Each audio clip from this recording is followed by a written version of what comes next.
gentleman I'm going to bring up onto the TV now, onto the hot seat. I know he's just finished a very, very brave lecture, I have to say. Not a lecture, but a talk. And basically it's a case of getting any questions that's thrown to him and answering it, and he did it amazingly so. So I'd like to welcome forward onto the Braemar television, Mr. Brian Ford. How are you, Brian? Puff, puff, pant, pant. Ongoing state of exhaustion, viewer. I mean, really and truly, that is the most flying by the seat of your pants experience any of us ever undergo. Yeah. So far, they've always worked. But I'm waiting for the day when my answer to question number 1 is, no idea. Number 2, I can't remember. Number 3, never heard of that. It's bound to happen one day on the law of averages. But so far it hasn't, and best of all, it didn't today. Yeah. But it's an amazing feat, really, to say, right, just ask any questions that you want on this subject, well, that subject. I know. I don't know how he does it. I mean, I really have to say, the names, the dates, they're all there somewhere, and the brain manages to pull them out, or at least has managed up to the present day. But keep watching this space, viewer, because it will all go bottoms up any time now. It will go south, he yes, says. It will.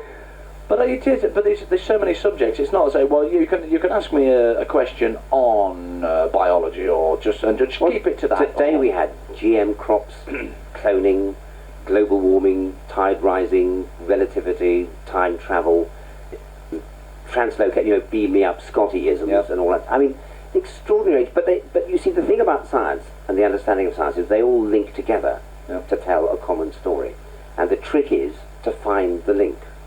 But it isn't going to happen all the time. So one day, you, viewer, will be sitting in the audience thinking, "Ha, idiot!" But so far, it hasn't quite happened.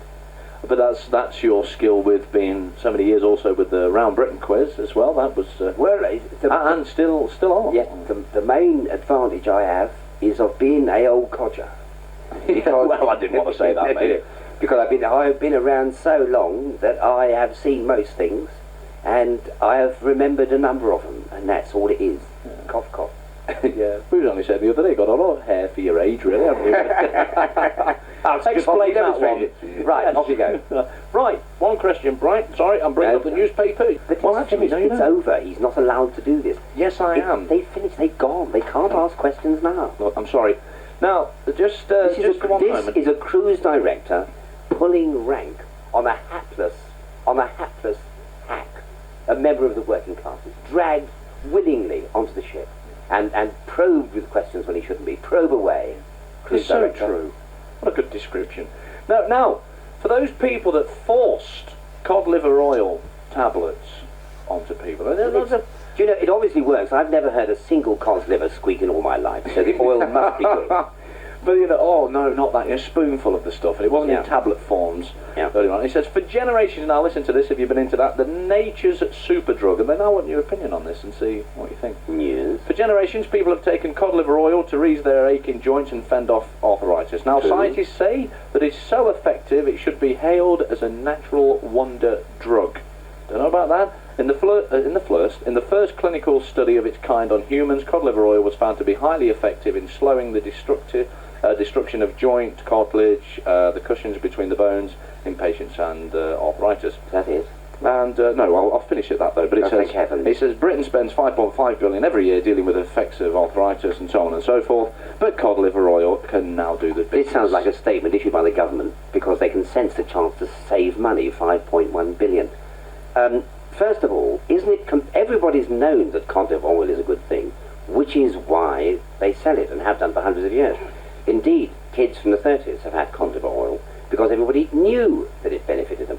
I can't believe that the official scientists have been such complete, what's the polite description I'm looking for, cack-handed lunatics, and this is really the first clinical trial they've done.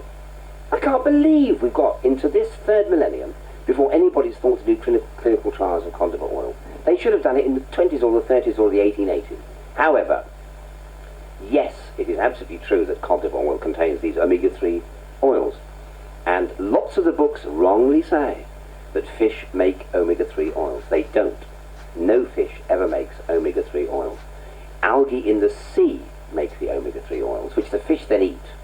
And they store the omega-3 made by the microbes in their livers. But fish don't actually make it. Now, omega-3 oils are very useful for lots of things. It is said they act against the development of Alzheimer's. Yeah. At least I think they do, but I can't quite remember. Well, okay. They certainly act against arthritis. There's no question at all about that. But is cod liver oil a superdrug? Well, firstly, I'm not sure it's wise to promote cod liver oil at the moment, since there aren't many cod left. And the notion that people are going to go out and catch the last few remaining cod thinking, aha, money to be made out of their livers, is not necessarily a good thing. But cod liver oil also contains poisons, things like dioxins, man-made toxins in the environment that the fish acquire and store in their livers. So I actually don't agree that cod liver oil is the thing. What you need is omega-3s, these oils in cod liver oil. And since we know the algae make them, you can actually culture the algae in big tanks, just like beer fermentation tanks, and get the omega-3 oils out of the algae. So if anybody said to me, is cod liver oil a good idea? I'd say no, because cod are rare, and they also accumulate toxins.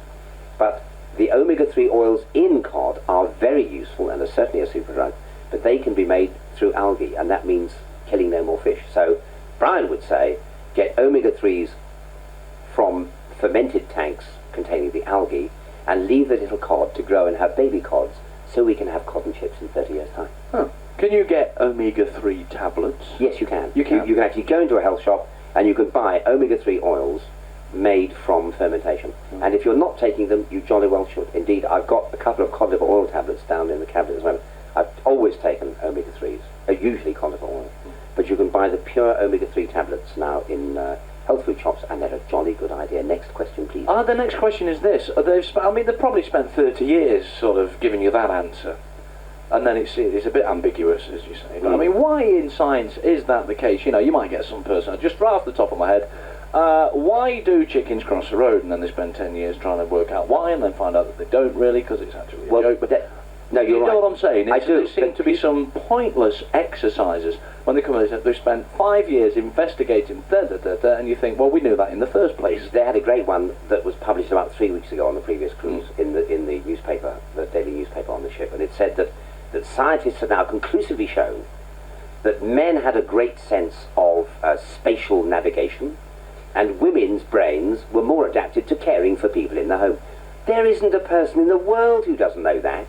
And they spent 10 years and millions of dollars doing it. People sometimes say to me, why are scientists doing this research? And there is only one answer.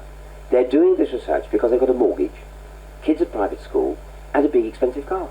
That's the reason they're doing it. They're doing it for the money. So what they want to do is to get a grant. And you get a grant by thinking of something which is so transparently obvious and easy to do. But then they wrap it up in very long words to make it look complicated.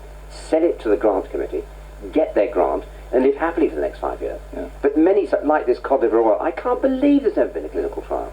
There's thousands of papers published on omega-3s and cod liver oil. I must admit, I mean, the most pointless one I've heard, which again was only a couple of weeks ago, is that they've found out now, or so they say after years of research, that pigeons don't really necessarily have a home in sort of Omen Beacon. They follow the roads. Now, who cares? They just want to know how a pigeon tastes in a pie. It's really funny. The thing about bird navigation is an unending saga. They recently found, about 10 years ago, and this is really interesting, they found in the forebrain, in the skull of pigeons, just here, just in the front of the head, tiny grains of magnetite, which of course is the stuff that points to the north. Yeah. And so everybody said, oh, obviously they navigate by magnetism. Other people say, no, it's polarity of light, or it's the direction of the sun, or the phase of the moon, or stars. The truth is, they probably navigate using all of them. I mean, when you're driving a car, sometimes you use signposts, sometimes the map, sometimes the number of the motorway, sometimes the direction of the sun, if you're wondering whether to turn north or south. And I think pigeons probably use the whole lot. Yeah. But a subject like that always comes up regularly. And somebody somewhere at this moment is going to get £5.5 million for looking at how pigeons find their way home. Yeah. Pigeons know, which they tell us, save a lot of money. But what's the point? Saying that is, you've been offered something. I say, when I introduced you the other day on the first time, very, very unique, the Nestor Fellowship. Oh, I'm thrilled about that. Indeed. And tell us a bit about that, the Nestor Fellowship, because it's literally, I mean, not even a handful of people get these. No, they're very limited. It's the National Endowment for Science and Technology, as it was originally. Yes. And then the government changed it to the National Endowment for Science, Technology and the Arts, because, idiots, they said there won't be enough people doing science, so we better put arts instead in case we need a place for getting rid of the money. And they decided a couple of years ago to award fellowships. And what they actually do is to pay you a sort of a professorial salary or a basic salary to do research on any field you want for a period of time. And they've awarded me this fellowship for the next 3 years. So it means that I can actually afford to go and do research. And I've been doing some out here, of course, on the island. Yes. I can do research and publish it. And I don't have to always think, oh gosh, are we going to get some book royalties, some television fees, some lecture fees, whatever else it may be. I've got a steady... I've just finished, actually, a 4-year fellowship from the Royal Literary Fund. And it's rather bizarre that here am I in my 60s, suddenly getting regular income. Spent all my life just getting hunks of money coming in all mad directions in a crazy cacophony. And just when I get to the age when everybody else is retiring from steady income, I suddenly get it. That somehow is very Brian Fordian, that is, to do it all backwards. But yes, it's a great honour. I'm delighted to have it. And it's rather a thrill that it started on the 1st of Feb, that at the time it starts, I'm out here in the Caribbean with you, Gary, and the chums, and able to go off and do stuff and collect specimens. It's perfectly timed, and I think I'm a very lucky chap. Yeah, it's good to do that, isn't it? It is. But 2 more questions before we get... I know I've got about 10 minutes left here, but 2 more questions. One is this. What is the unanswered question that you want to find out? What is the thing that you're searching for now? Well, I will tell you, it's not covered by the Nestor Fellowship, but it is very strange how limited our horizons are. There was a time when nobody discussed gravity. I mean, Newton didn't discover gravity, or people would have been floating up to the ceiling till the day he discovered it. Well, yeah. But he put his finger on what gravity was, and then you had light and electromagnetic vibrations and sound and all those other things. But there's one factor in human society which is the strongest factor of all, and in which there is no academic interest whatever.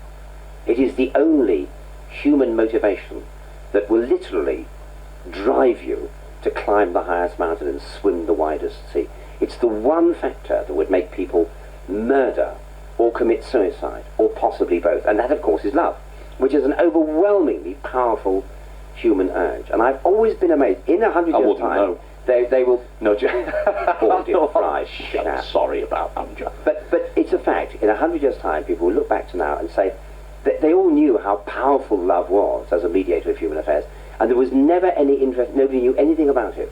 And that is one area where I've always been amazed there isn't a lot more interest. No. By the way, what about those dinosaurs? Yes, I love it. Now, even the Triassic one, I've got... It must be right. I've got it in black and white. You see, it's from a research book. It must be. If it's a reference book, it can't be wrong. Well, there you go. Well, it maybe is. I've had a debate. I was running with a couple of guys. I can't remember your name, gentlemen. I know you're watching. They call it. Oi, come here. See, he hasn't taken his omega-3s, and the Alzheimer's is already beginning to phase in. There's no question about that. He says we've had a look in the research book, and it's not Triassic. I can't remember the one that he said. That's it. I must have these omega-3s. Well, you thought it was something else. Well, here's a good case. I thought it was the Permian. Though here, and I'd like to be on record with this, I don't know the answer. I'm not a geologist, right. And I cannot tell you. I thought it was the Permian. But it is an age, and at that age, of course, almost every dinosaur disappeared. Just a few still remain, and they're mostly in senior management, many of them in the cruise industry. Well, it's been nice working with you, Brian. The only surviving dinosaur we know. Finally, mate. I know we've spent nearly a month together now, which is it's been a good month, really, hasn't it? A couple of cruises. He's going to propose. Yeah, thank you. The wife will be so cross. Don't worry about it. She'll be fine. My wife won't be too happy either. But I forgot the question I was going to ask now. Well, that was the books. You've still got a few books. You've got over, as I say, 100 editions worldwide. I honestly think it is an amazing thing. There are 110 editions of the Brian J. Ford books out all around the world in languages I've never even heard of. Yeah. And makes me feel quite proud, really. Well, it does, but it makes me feel amazed because writing a book is a big thing to do, and I've no idea how he found time to do it because life is always so much fun. But books manage to drop into the interstices between adventures. Yeah. And life is all about having adventures, but giving other people adventures, having fun by finding fun for other people. And the nice thing about cruises, people used to say to me, "You're going to be stuck with the passengers." Entertainers said this. If you do a bad gig, you're stuck with the passengers for the rest of the fortnight. That actually is not the disadvantage of me, it's the advantage. Because people come up afterwards and ask you interesting questions. You meet such interesting people on these cruises. And I have never yet met an offensive or uninteresting or boring person on any cruise ship ever. Really? Yes. I've enjoyed meeting all of them, and there have been some fascinating people on this one too. And not all the cruise directors are that bad. I thought you was sort of coming to me with that one. But no, Brian, as I say, you've got a couple of books out, and I have to say, and please forgive me for saying this, but I thought, 101 scientific questions, and I thought, was it? Well, I couldn't put the thing down. No, a lot of people because you open the book, you think, oh yeah, I wanted to ask that, and oh yeah, I was and you can't put the thing down. And those books were both major book club choices, and they sold tens of thousands, and they still are very popular. There are only seriously a few left in the shop there. Just one or two books. As you said in the talk this afternoon. I've been signing some just now, so there's almost nothing left. So if you want a Brian J. Ford book, dash down to the shop now, bribe Miles with a stiff G&T, and the book will cost you a mere tenner. That's all. Piece of cake. Absolutely. Brian, thank you very much indeed for coming along. I know you were just about to go up to your cabin and chill out. I said, oh, come on, we'll have a bit of a chat. And it's always a pleasure, Brian. Pleasure cruising with you as always. Thanks a lot. Look after yourself. See you later.